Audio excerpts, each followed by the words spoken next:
grab one at any of our KFAN events, or anytime you see the KFAN street team out and about this summer, then you can go to Mall of America and redeem it for discounts and exciting prizes. Check out upcoming events, KFAN.com, keyword calendar.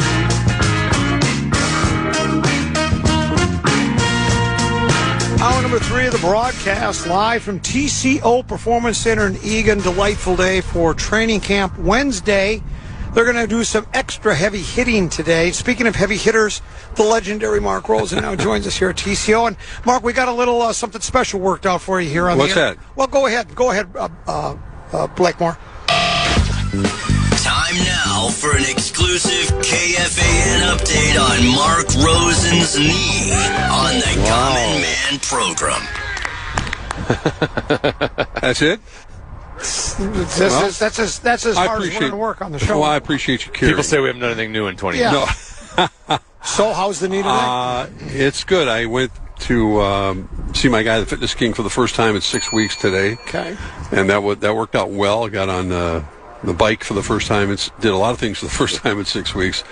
And, man, when you're just kind of sitting idle, and I pride myself in my cardio and everything. And those endorphins started. Oh, no. It kicked in, right? Well, it kicked in, but I also was like, absolute. I still feel it. I mean, exhausted. You don't do it. I don't know how people don't work out. I mean, I don't. Well, yeah, you do. You get plenty of walking in, and that's good. There's nothing better than walking. You know, healthy people make me sick.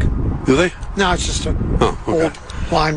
Yeah, that was a milestone today, getting back there, and then I went home and iced it, and here I am. Came out here, and interesting hearing earlier today some of the beat reporters already describing this as the dog days of training camp. I heard a couple of guys talk about that. I said, wait a minute. We're just getting started. Today's is going to be the most aggressive, we want to use that word, practice of the week. They're off tomorrow. They have a scheduled day off tomorrow, and do a lot more hitting today. I think they're going to get engaged a little bit more, and then we'll start hearing from the players.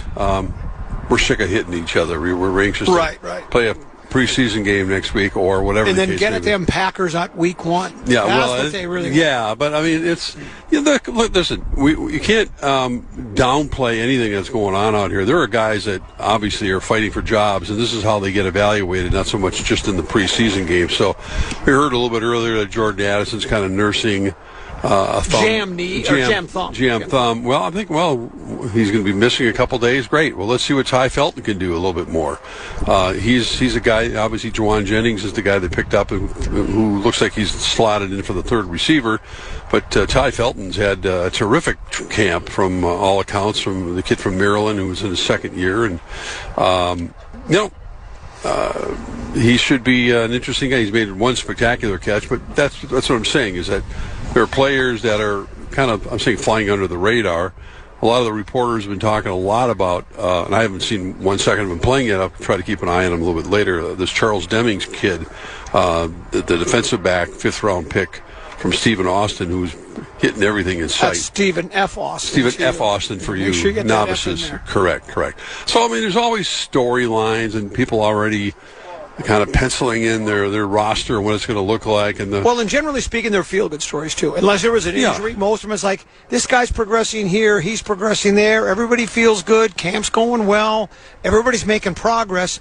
And maybe they really are, but I think a lot of it, too, is just, it's kind of the nature of the beast. You want to put a positive spin on everything. Everybody's hoping that the season starts with all players healthy, with everybody feeling upbeat and the culture operating. But we'll know more when they play Green Bay. Listen, we talked about how we're just in the early part of training camp and how injuries can be crippling to a team. And I saw the Atlanta Falcons lost their number one edge rusher, or projected to be the number one edge rusher for the year with an ACL today. Yeah. So I mean, these are the things that pop up unexpectedly, and it just sends a ripple through the entire team, and they go, how are we going to replace this guy? And I think there's still Teasley's got some ideas. I think the Vikings, I feel they're going to still add another veteran rush defender, like the Von Millers of the world. There's people out there who are name only. Guys have been around for a while, and I wouldn't be surprised if he adds. They got the money to bring him in, and not a huge contract, but I think there'll be someone like that. that I think they might bring in. But is this just your using your reporter sense, or is Karn telling you this? Karn should be out here in a little bit. Oh, is she really? She's working out that contract right now. Okay. No. She doesn't really know. Okay. I just think it's sort of been their deep in the weeds sort of thing. Think of that they're with the loss of Grenard, and then obviously they're counting on Dallas Turner being that guy, and then adding a couple of looking at a Jake Golday to have an impact as a rookie. But there's still an opening, so to speak, for that kind of a player. Another rush defender. You can't have enough of those guys. And like I said, they have the money for it. It's not going to cost them millions of dollars. So. We had Blake Cashman on. Yeah. Asked about Harrison. You probably heard Tenebee and I talking about. You were sitting here. Yeah, I did. Yep. He, without saying he's playing, I think he's playing, and I think we all kind of thought that was going to be the case. Because if you're going to announce your retirement, you generally do that a little sooner. Why you would wait till a week before the season goes? I've decided I'm not coming back, and they'll go, well, we didn't think you were. You haven't been here all this long. But I think he's probably coming back, which is good for the club, I think. I think that makes sense given the timing of everything. And even though it was, as we've talked about, an emotional send-off his last game at U.S. Bank last year. And he certainly was acting, and he's not an emotional guy by nature, as if it was going to be his last game. He hugged it out with the teammates and foe alike. And felt like, well, this is going to be it. And maybe he was still thinking, this may be it. But I think 100% right. I think as this thing is going on and on, he's not waiting for he's not that kind of a guy listen, I want my special moment or day out here at TCO to be honored one more time. I think he'll just show up one day and you'll see number 22 in the defensive backfield maybe 2 weeks for Green Bay or maybe the week before the Green Bay game. He's just there. And like I said, he'll be welcomed with open arms. I mean, I don't think there's any question. He keep himself in great shape. He obviously knows everything that B-Flow wants from him in this defense, and he's another coach out there. We've used that cliche before, but it's true. And I think, given the position they have, he'd be he's certainly a coach on the field, and that would be wonderful to have Harry the Hitman back one more year. We weren't expecting an answer, and Blake didn't give us one. And his response, I think he was telling the truth when I asked him, well, come on, you know who the teasing him. You know who the starting quarterback is. He goes, honestly, we don't. And I don't think he really does. I would say is it just members of the media and a handful of fans, and maybe not every media member, that are skeptical of this competition at quarterback? Or do you think most people feel that way? Because I still think Murray's the guy, but maybe not. Maybe it really is. They're looking at it as, we drafted McCarthy for a reason, and we've not given up on him. And by gosh, if he performs better in training camp, in that what's the practice called, the joint practice, the joint practice, and he plays in the preseason, and he plays better. Well, then he's starting. That I guess it could be true. I still find it kind of hard to believe. Number one. The Blake Cashmans of the world, anybody on defense, they have their own meetings, their own meeting rooms. They have the only really interaction they have with the offensive guys either at the lunch table or on the practice field. They don't really converse. They're not certainly, snooping around and trying to figure that out. They got enough on their plate. But I think it would be, as time has gone on, and even though this is still pretty early without any, the joint practices, and certainly no games just yet. But it's like there's more momentum seemingly going, not that it really had changed all that much, that Kyler Murray's going to be the starting quarterback. I think it would be shocking right now, that's the word I can come up with, if J.J. got in there. And it's not to suggest that he has to play better, and maybe he'll get that chance in preseason and see what he can do with whomever's on the field. But I think it's Murray's job, and I don't think anything is going to happen between now and then that's going to change that. Well, you talked about, the defensive and offensive players not really, palling around much because they don't have time. I mean, you come to the facility and you have work to do. And when you have work to do, you leave and you go home to your families. And I think people get the idea that all of them know each other real well and know all their kids' first names and their wives and spend time together, and they really don't. I'm just going to make it an aside. Yesterday I talked to Jim Messina from Logs and Messina fame. Yeah. He started playing with Buffalo Springfield, which included Steven Stills and Neil Young. And he said, I didn't talk to Neil or Steven much. I mean, they're in the band together. There's 5 guys in the band, and even at that point, they get together, they rehearse, they record their music, and then they all go their separate ways. Sort of like you and Ken on this show. Exactly right. We just go our separate ways. So that's only a 5-member band. Can you imagine when you have 53 guys on the team, and then all the other guys trying to make the team, and then the practice squad? It's not as tight knit as people I think it is. And it's not so much even tight knit. It's just that they all have so many different responsibilities. And so they don't really.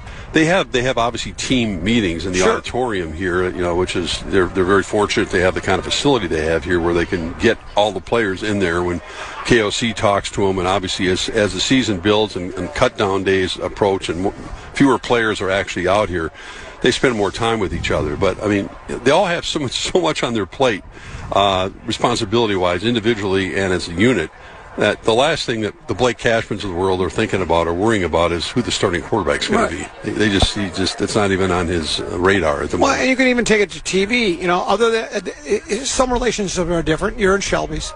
You guys watched the NCAA March Madness tournament how many years in a row? Since Larry Bird and Magic Johnson. Think about it, Tennessee. Since Larry Bird and Magic Johnson, they watched the game together. They were tight knit, and to this day, you still do. What did he make? What did he make this year? What did who make? Shelby. He makes dinner for you when you go to watch the championship game. What did you have this year? Yeah, we were. I went to a Cincinnati Skyline. No, we changed it around this year. And that's right. He did. I can't remember what the menu was. This is terrible. Was it fajitas? I just saw Don a week and a half ago for dinner with his lovely wife Barbara. Yeah. But I can't remember. That's terrible. I don't remember. Yeah, it must not have been. No, it was great. Don's a terrific cook, a terrific chef. Who's the better cook, you or him? Oh, Don is. Why don't the two of you do a cooking show podcast together? Possible. Because you were talking about taking cooking lessons. Maybe you could just take them from Don. You should do a podcast where the two of you are making food together. I think he makes jambalaya like nobody's business. I mean, he spent a lot of time in the South, and he prides himself on a lot of the recipes that he's developed over the years. Gumbo? With a little shrimp gumbo. Okra on little collard greens. Listen to you. You got it down. I know it all. New Orleans, you know what I'm saying? Okay, let's take a break. We'll come back. We'll talk some more football, of course, but I got a couple of other topics I'd like to bounce off of Mark Rosen. I'm Comedies 10 to be. He's Mark Rosen. This is continuing coverage of Vikings Training Camp 2026 live from the new Winter Park, a TCO Performance. TCO, what is it called again? TCO Performance. It's right on the wall over there. Right behind you. Performance Center. Performance Center. There you go. It's a Performance Center. It's not like off-center, off-kilter. It's the Performance Center. You'll get old someday soon, too, so don't laugh at me. Short break. Come back with more after this on The Fan. And I believe Brett Blakemore has a keyword for us. I do. The Fan at BigTech.com. I'm going to give you a shot to win bonus bucks for the National Cash Contest. Head to KFAN.com and just enter the keyword credit. The keyword credit. KFAN.com. Keyword credit.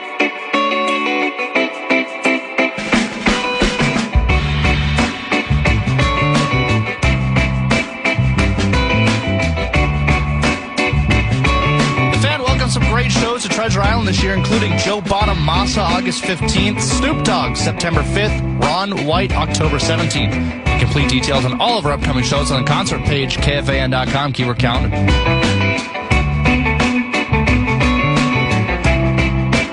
We're at TCO Performance Center, New Winter Park, continuing coverage 2026 Vikings Training Camp. I'm Common Tenneby, Mark Rosen. You did it to me again. What's that? Got me all excited about the Twins. Make all these trades. Give me a break. Beef up the bullpen. Get the big arm. They were comparing the kid from Baltimore to a combination of Jim Palmer and Dave McNally. Well, so we get him here.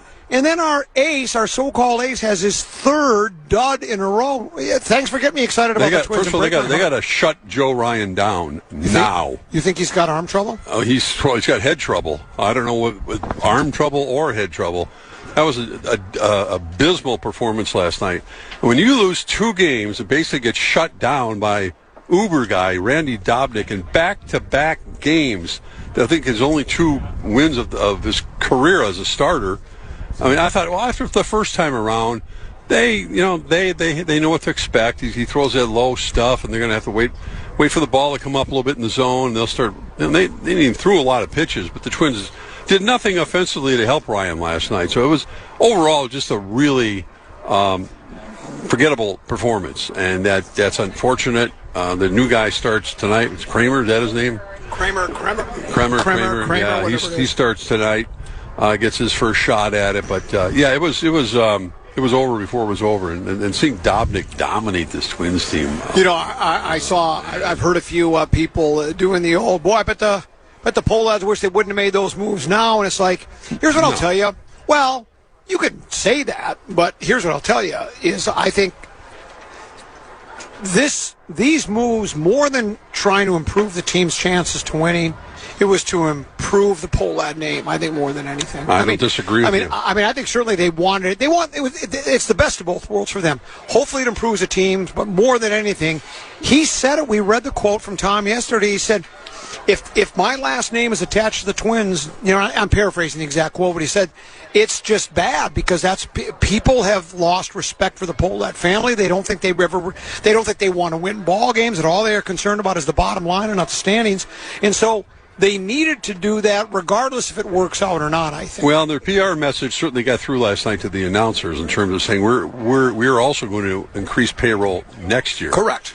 If there is a next year, which is doubtful. By the way, they're still $20 million short of last year, so you can increase it and still not even get to where you once were. That is true. Right, that's why we need to fire sale. Yeah, that's a very good point. They're not exactly signing big names, but I'm glad they were to keep Trevor Larnach. That's fine. It's just they're still just a game out of a wild card spot. They're 2 games under 500. The Dodgers lost last night to the Cubs. Skubal pitching. But the way the outing was described, that Skubal was pretty good, and that's pretty good if you're the guy we got pitching tonight. Correct. Skubal won back-to-back Cy Youngs. That's just an okay outing for him. I didn't look at that as any good, solid outing for Skubal. Yeah. And like I say, for your average pitcher or your above-average pitcher, that is, but when you've won 2 Cy Youngs, you expect, especially coming for your first game, I was expecting a little bit better performance. Pitching on the road, pitching at Wrigley. That's they were going crazy there, and the Cubs are fighting for a playoff spot, and they matched them, and that's the kind of a mainstream attraction that you'd love to have. But getting back to the Twins, there are a bunch of no names they brought. It wasn't like they sold the farm and got they got rid of all their top. They didn't even trade any of their top prospects really, so they're all here. Whether or not here we are. Zipping through August, we always have those September call-ups, and I'd certainly like to see a few of those guys on this team if they're still in contention for at least the wild card spot to make a push with Walker Jenkins and Culpepper and a few other kids that I'd be nice to see on this roster when they expand the team September the 1st, I believe. But when you talk about Larnach, and I talked about this yesterday, matter of fact, a couple of times in the last couple of days, where I was glad they didn't trade him because I know that to get one of the top line relievers, and apparently the Abreu kid for Houston is, that trade apparently would have happened if it wouldn't have been for the Houston ownership. Yeah, sounds like it. And I know you have to, if you're going to get real quality, you have to give up quality, but. Like Tennessee was talking about yesterday, we always talk about look at our farm system and look at the guys we have. And then when you finally get a guy like Larnach who struggled a little early, and now he's finally starting to blossom. Yeah. Now this is what you expected of him, I'm sure. Maybe a little bit more power because he's a corner outfielder, but this is the kind of ball player you expect. He's part of the reason they're in contention. Right. And then all of a sudden you're going to trade him, and it's like, to me, that doesn't make any sense. I would rather...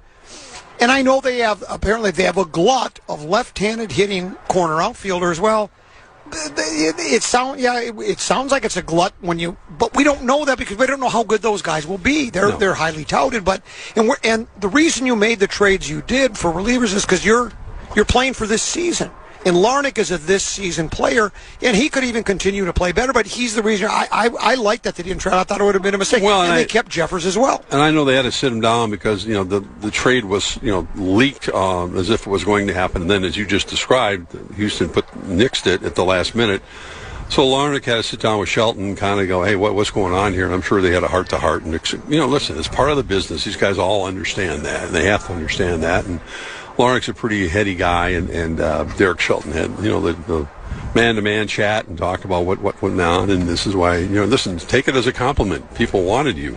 So he's settled in. He ain't going anywhere now. And Jeffers, I think that's the one thing Ryan Jeffers, to me, and I'm glad he's on the team right now. I think there's a very slim chance that he's going to be on the Twins next year. I think he's going to have an opportunity to really cash in. I don't see the Twins being big players for Ryan Jeffers. I just don't see the kind of money that he's going to command as maybe arguably one of the, if not the most coveted free agent catchers that'll be out there, that Jeffers will probably be gone. So, and again, whether or not we have a season, that's definitely up in the air at the moment.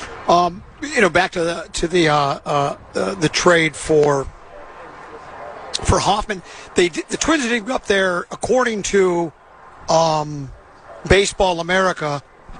They traded a 20-year-old left-hander, Dasan Hill. Mm-hmm. He was the number 8 prospect in the Twins farm system. Pretty high. So they did give away one. But other than that, like you say, they didn't give any. They gave away a lot of single-A guys and double-A guys that we just don't know where they're going. You give away the top guys only if you're going to get a top-flight starter Correct. in return, and that's what some of these teams ended up doing. But I don't know how the Dodgers farm system sets up because, man, they seem like they never run out of prospects when they continue to sign and trade for these big-name, soon-to-be free agents that they lock up. But it's hard to imagine that team not repeating. But baseball, as one man, Joe Garagiola, once said, baseball's a funny game. You just don't know. He did say it's a funny game, didn't he? Joe Garagiola. I remember reading that book many moons ago. Yeah, good old Joe Garagiola. Well, pretty good ball player besides being, mostly for a broadcaster that the old-timers remember more than anything. Well, he was a pitch man for shaving cream, I think, too. Or was it Gillette? I think you're right. Oh, I know I'm right. I think it was. Yeah.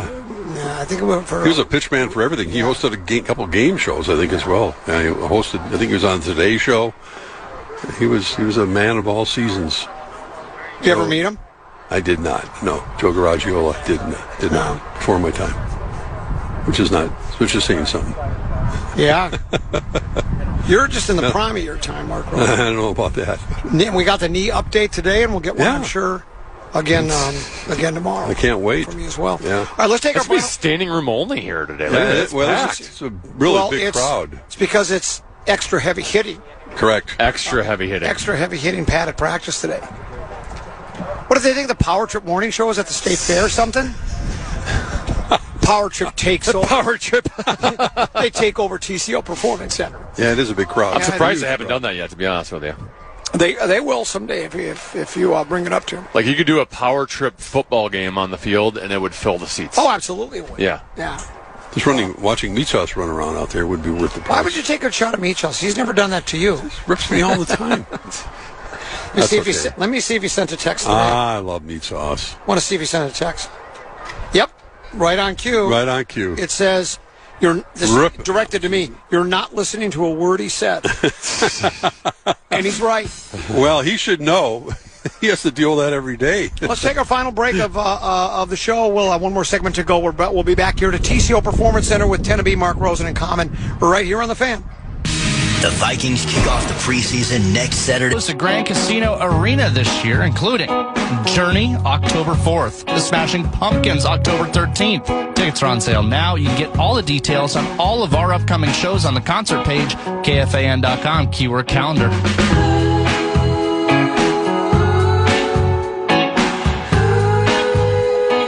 Final segment of the day from TCO Performance Center. Did we determine his big ticket coming out here today, or are they not? No, he is not. Okay. No. So this is it for, and I think for the week, or no, we're not out here anymore. Well, they're off. The Vikings are off tomorrow, so I don't know okay. So it could be over for this week. Anyway, final segment from training camp today. TCO Performance Center here in Eagan. I'm Comedy's Tennessee, Mark Rosen here as well, along with 50 Cent. Get ready for the calisthenics. It's getting them pumped up. Yeah, Fitty's getting them pumped up. They like Fitty. 5-0. Chance to see. It's like being at the State Fair. It was so nice before when it was quiet. It was just the slamming of pads. Are they playing 50 Cent at the State Fair? I don't. I just mean music is loud. Yeah. It's just like a live golf tournament. Can't I just hear?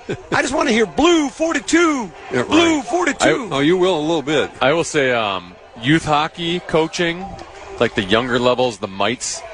There's some people that want to play music really loud while the practice is going on because the kid's energetic, blah blah blah blah. I am on the complete opposite because they can't hear me coach. Right. I have to scream yell at the top. I'll lose my voice because I have to yell so loud over the music. So that's always a big controversy because there are some coaches that want to play the music, some that don't, and then, we... hopefully they want to be coached. Yeah. There's that, too. So. But headline from a listening is already a challenge at 6, 7, 8 years old. 100%. It's a challenge at 67. Correct. Headline CBS Sports story by Brian Diardo. A vindicated Aaron Rodgers primed for one last run at elusive second ring and walk-off season with the Steelers. Several nice things said about him by teammates. Rodgers told CBS analyst Bryant McFadden, there's no 99.9%. This is 100% the end. I'm savoring it, but it doesn't have a charged feeling to me. I'm not overly nostalgic or dramatic about, this is my last August 4 practice or whatever. There's none of that going on. I'm just enjoying my time with the guys. Silencing his critics is the subheadline for the next paragraph. It says, the biggest story so far from the Steelers training camp took place about 200 or so yards away from the practice field on Monday afternoon when Rodgers went on a fiery diatribe that included challenging his critics to find another way to try to dent his armor. Based on his comments on the Pat McAfee show, it's safe to say Rodgers feels vindicated and either no longer feels the string of past criticisms or simply doesn't care anymore. He's at peace with who he is on and off the field and the legacy he's built across a lengthy and decorated career. Mental clarity is a valuable thing, and it's something that Rodgers appears to have in spades. Rodgers entered his final NFL season a happily married man. He's reunited with his family after a prolonged estrangement. And based on his comments Monday, he feels clearly that his stance on COVID and the handling of it has been justified. From a football standpoint, Rodgers has quelled the narrative that he hasn't been a good teammate during his time in Pittsburgh. He's playing for a team that believes in his ability to lead it to the promised land and for a coach whom he reached the mountaintop with during the crowning moment of their careers. Here's what Rodgers said when asked about reuniting with McCarthy. That's the reason I'm back. Last year I wanted to play for Mike Tomlin. I loved my experience. When that came to an end, I thought, I don't know if I just want to relearn an offense. That's a whole process. And then Mike got hired. I said, well, I know that offense, and I think I can play in that offense. He feels sound in mind and body. He feels comfortable with who he's been, where he's going, and where he's at. And it also says somewhere in that story, of course he'd like to win a big game, but I don't think that's his... I tend to believe that he does, because he's been much maligned. He brings a lot of the criticism that he receives on himself. But I will say this, I'm assuming he is, he's won a big game. He owes a lot of the passing records, or amongst the leaders in the passing records. He's won 4 MVPs, played at legendary Lambeau Field, blah, blah, blah. I would think he is going to just savor this final year. This is it where he's just going, this is it. I'm just going to sit back and enjoy it. You think about the annual soap opera with Aaron Rodgers for how many years now, and yet here he is. He'll be only the second player in NFL history to be a full-time starting quarterback at 42 or older, joining a guy named Tom Brady. In fact, Rodgers turns 43 in December.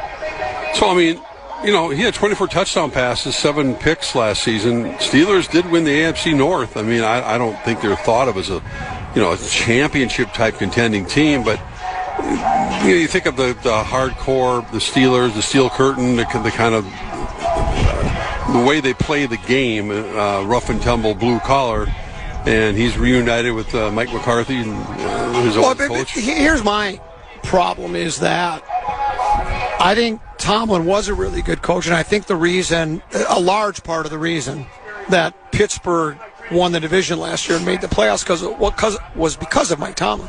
Did he ever coach a team I don't think he ever coached a Pittsburgh team that had a losing record. Nope. No.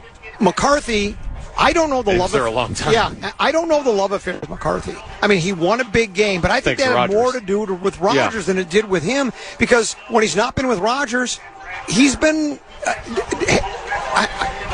there was nothing special when he was with Dallas, right? Nope. Where else did he coach? Did he coach somewhere? Was it Green Bay, then Dallas? There just hasn't been that much. So, and if, here's the thing, Rodgers says, I know that offense. Well, if you know it from 30 years ago, if if McCarthy hasn't changed his offense, I got to think maybe that's part of the reason he hasn't been successful. The game has changed since then. The other defenses know his offense. So I don't know. I mean, they haven't had Tomlin, obviously Hall of Fame type coach, but they did lose 6 straight playoff games under his watch, and they were 10-7 in regular season. Texans took them behind the woodshed in the first round, and their defense, their offense finished 25th in the league. So that's a lot of heavy lifting for Aaron Rodgers. You've done your research. I try to. How do you know? These things just come off the top of your head. KG veteran. That's why you're the legendary Mark Rosey. It's just astonishing to me. There have been 3 quarterbacks. I did my research. Okay. There have been 3 quarterbacks over the age of 38 that have won a big game. Do you know who they are? 3. Tom Brady.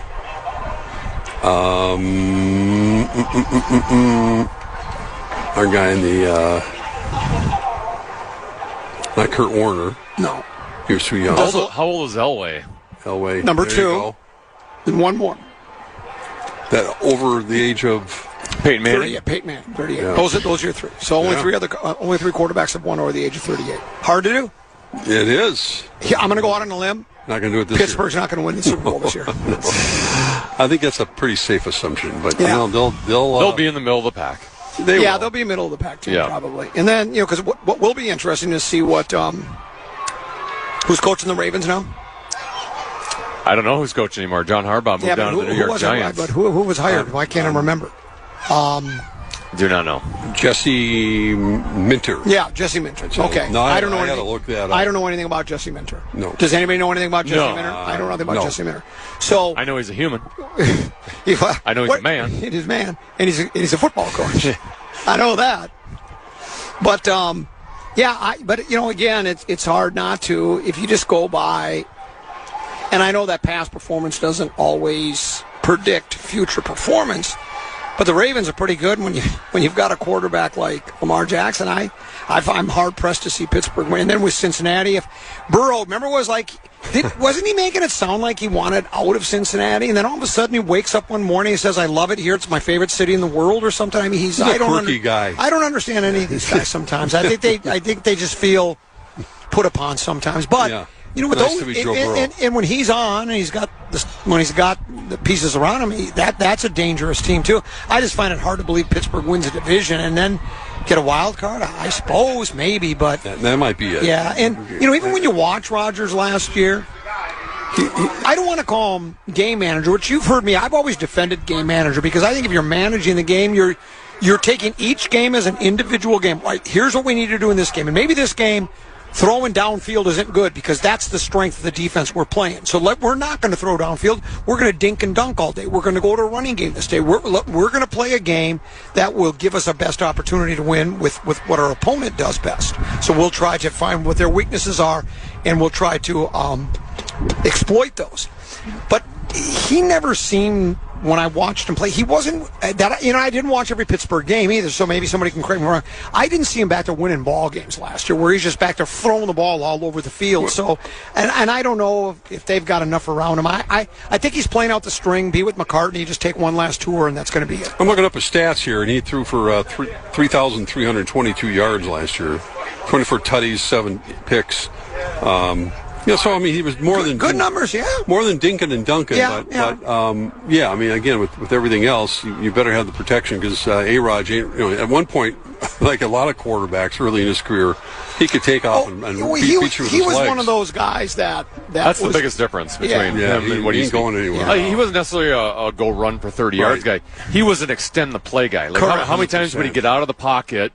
And then Jordy Nelson's 60 yards downfield, and he those big play strikes. He can't do what he used to. I don't think the frequency is there of those, but we've always had fun chiding him and poking fun at him and such like that. But he has had a great career, and I don't know if it would be one of those stories that, let's say, Pittsburgh all of a sudden makes postseason play and wins their first game. Could I find myself pulling for him? I guess I don't harbor no ill will toward him. When he played with the Packers, I was obviously, you're anti-Packer if you're a Vikings Lions fan. But it'd be a great. Put it this way, it would be whether you like Rodgers or not. And I think most people in Minnesota don't particularly like him.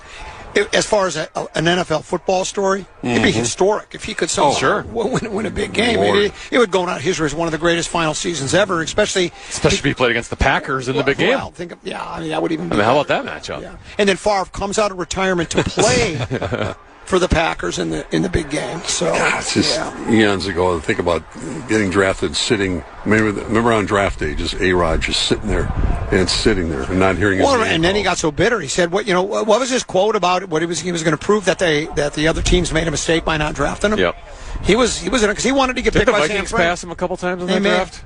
Because didn't he want it? Because he grew up a San Francisco fan, right? So he wanted to be drafted by San Francisco. Yeah. And he didn't, and he was bitter. He made no bones about it. I mean, he's been outspoken since he was a rookie. And then we got our quarterback situation. What does it look like? There they are, right there. There they are. Coming this way. Got to put my glasses back on. Here they are. Coming right towards us. See number 11? That's Carson Wentz. What do you think? If they start him in the first 6 games, they go 5-1. That's what PA said. I know. They'll go 5-1. He won't be starting the first 6 games.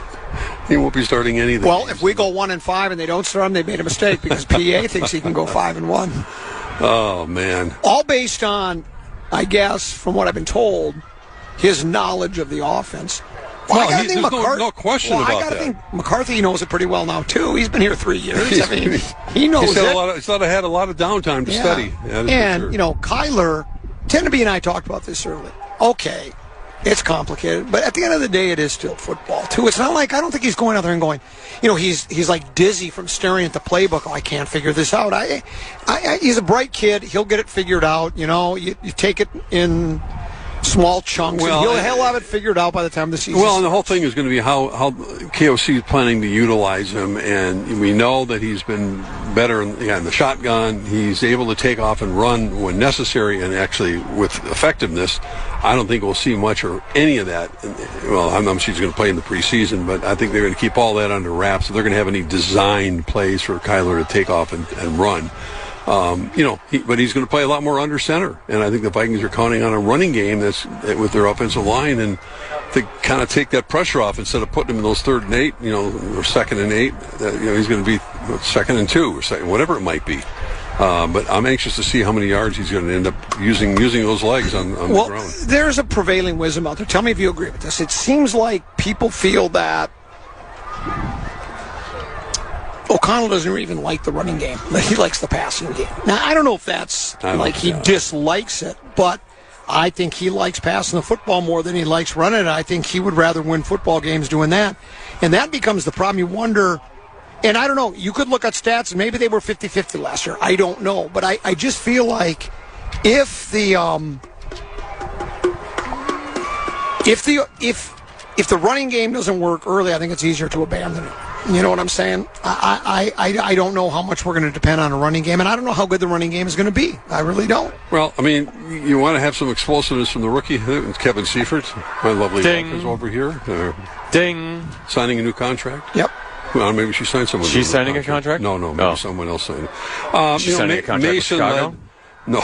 Okay. Mason led the team with 758 yards. Just, I was saying pedestrian numbers last year. But that's pedestrian numbers. Yeah, I mean, of course. I mean, you think of the top of the heap with Adrian Peterson, et cetera, but I think the new run game kind of coach they hired and a few other things. You think the running game is going to be a new weapon for us, don't you? Well, I think that has to do with the offensive line more than anything. I think that the togetherness and the opportunity to actually have guys play together for a while will open up some things for them. And again, you have that added dimension. That never happens in a season, though. No, they don't all stay healthy the entire season. No, they don't. They never do. And again, Kyler's legs will give him an opportunity, I think. Yeah, but you don't want him running too much because then he'll get killed too. I'd like him running a little bit. But not too much. That's one of his strengths, though. That's what. If he's just a pocket quarterback, that's what he wants to be. That's what his teammate. He had teammates say he wants to be a pocket passer because he knows that's how you extend your career. I get not like doing designed runs for him, but he needs to get out of the pocket and get a first down every once in a while. That's a strength of his. Just be smart about it. That's but all. You don't want it. You saw what happened to RG3. You run these guys into the ground. Then all of a sudden he bangs up his knee and he's like, Wentz, well, we need you to play. So then he plays, and now he's not as mobile. Now he's back there. He can't get out of the pocket, and then he gets crushed again, and then he's out for the year. You guys just want to run these quarterbacks, grind them into dust, don't you? No, just pick your spots. That's all. I'm watching the quarterbacks throw footballs like they do in one of those contests into a net here. Boy, they look good. I knew you were waiting for your comment. You like this team. I think you really do. I think you're starting. I like a lot of the young players that are going to take time to gel and get into it. But I can't wait to see this defensive line play. I really. Yeah. I mean, you like Big Navel? Navel. You like Caleb? And, Caleb. Yeah. I think those are two, monsters of the midway that are coming here and going to change the complexion of what this defense could do with the Cashmans and the Van Ginkels, and when Harrison Smith comes back for the first game and. He'll take care of the Packers. Why are you doing this to me again? You're getting me all excited again. Just like you did after the Twins trades. I thought the Twins were going all the way. No, I never did that. So what do you think about this? We talked about this early in the show, Teneby and I. CBS in their Lazy List Radio ranked the top 10 play callers in the NFL. KOC is 8. Well, they've got McVay 1, Shanahan 2, Ben Johnson 3, Andy Reid 4, Mike McDonald 5, not the singer, Clint Kubiak 6th, Liam Cohen 9th, 7th, and then Kevin O'Connell at 8, followed by Matt LaFleur and then Shane Steichen of the Colts. So 3 of the 4 play callers in the NFC North are in the top 10 according to CBS, and it's just opinion. But O'Connell's down in the 8th spot as compared to 4 and LaFleur. LaFleur number 9. I mean, it's all relative depending on how much success you had the year before and how you've done in the postseason, and that's really kind of the way that these guys sit down and they make out these lists. I don't think they spend a whole lot of time doing a deep dive into how a quarterback coach or a offensive coordinator or the man who's calling the plays like Kevin O'Connell has emerged over the last couple of years. Until he wins a playoff game, he's probably not going to get ranked any higher than that. Here's something else Teneby and I talked about today during this ranking thing. It's well documented. 2 great regular seasons, 13-4, 14-3. But first round playoff exits. Then 2 mediocre seasons where they didn't make the playoffs. And as we speak right now, there's no hot seat. But let's say the team goes 8-9, 7-10, and misses the playoffs and don't play. And the quarterback situation, Murray's not very good. McCarthy isn't any better. There's a struggle at the quarterback. Do you think going into the next season, then it's going to be the Wilfs are going to be like, we love them and everything, but man, you're only made the play, or if they make the playoffs and have another first round exit, we haven't won a playoff game. We're 5 years in. We don't feel like we're making any substantial progress. Do you think they'll become these coaches? They have short shelf lives unless they prove something early on. How many new head coaches are there in the NFL this year? Right, a bunch, and so these guys know what they sign up for, and it's a results business. And even though the Wilfs are been a very patient ownership group when it comes to situations like that. Well, we saw they jettisoned the GM. I mean, so with Kwesi, that happened, and now they get Teasley in here, and they're working side by side. But I'd say KOC certainly got another year or two before he's going to really, unless things completely fall apart, they're kind of on his watch. I don't know how you identify that, but it happens, and so you can't ignore it because. Again, look at this. Look at the status of the NFL and how many new head coaches they have every single year. What's next for the Lynx? When do they play again? I'm not sure. I haven't looked it up of late. They're on the road. 6 losses? I thought they had L.A. next, aren't they? Yeah, they on the road. Yeah, they had that. Oh man, I saw L.A. tomorrow night, 8:00 at Target Center. Wow, that'd be huge. Why an 8:00 start? Aren't they trying to build national television? TV? Maybe. Aren't they trying to build a fan base here? That game should start at 6:30. They've had a pretty good fan base going. Now, even a bigger game is Teneby tonight. Old man hockey. Really? Teneby plays. What time is your face-off? 10:00. Ooh, late big one. game. They're all at 10:00. Aren't they trying to generate a fan base for your club? I mean, 10:00 kids got to go to bed. We average about 0.004 fans per game. Very good. Yeah. I've got that's about the size of the gallery I'll have when I go over to Royal Club to play golf. So I'm playing afternoon golf. You're playing late night hockey. What do you got coming up next? Your lovely wife is here. What are you guys gonna do? Go for a walk. Go for a stroll. Well, he can't walk. Doing too far. You got to do some I've therapy. been strolling. Yeah, I've been walking a lot.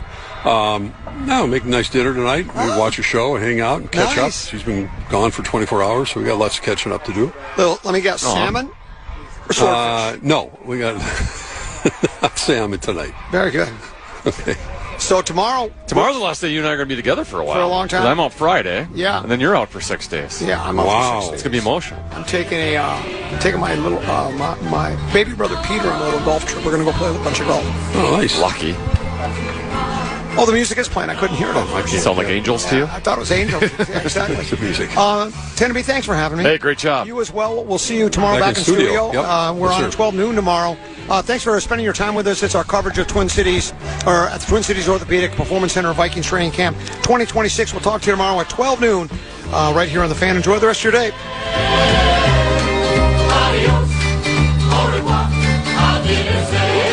You don't know nothing.